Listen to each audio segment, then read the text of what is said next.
Welcome back to NetLab 08 in configuring Active Directory domain services on VMware vSphere. I'm Richard Golson and we're at task 5, where we will assign root level global permissions to an Active Directory user. So in this specific task, we will grant the global permission to the sysadmin at netlab.local Active Directory domain user. And that global permission will be to administer vCenter with full administrative rights. Let's take a little deeper look at global permissions. Global permissions give a user or group privileges to view or manage all objects in each of the inventory hierarchies in our deployment. So in this example, we can see that the global root object here has permissions over all vCenter server objects, including the content libraries, vCenter server instances, and tags. So global permissions allow access across vCenter server instances.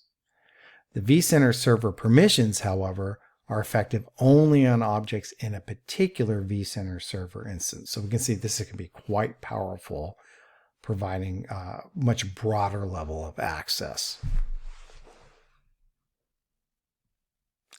So let's get started.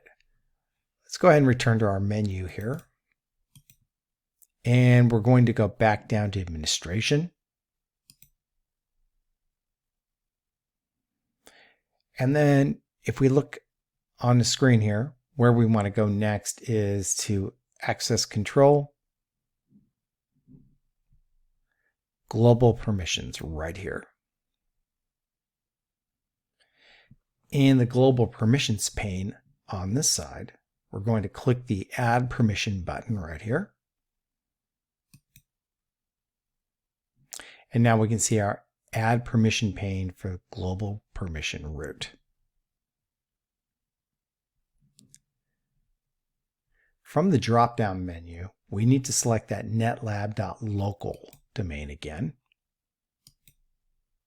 And of course, the user is going to be sysadmin, as we discussed earlier.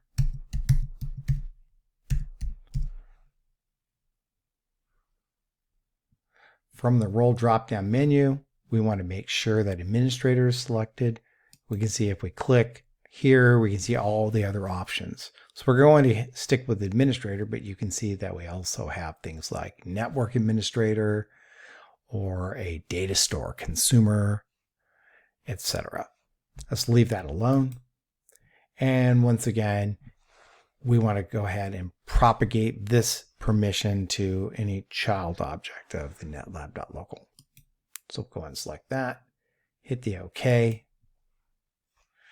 And then again, we want to verify that the netlab.local sysadmin appears in our list.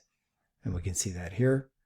And we can see that we have a global permission for that netlab.local sysadmin account. All right, that's it. Pretty easy to set up those global permissions. Quite powerful when a user has a global permission. So we really want to be conscious of who we provide that capability to. All right, we'll see you in the next task where we will log in as an Active Directory user.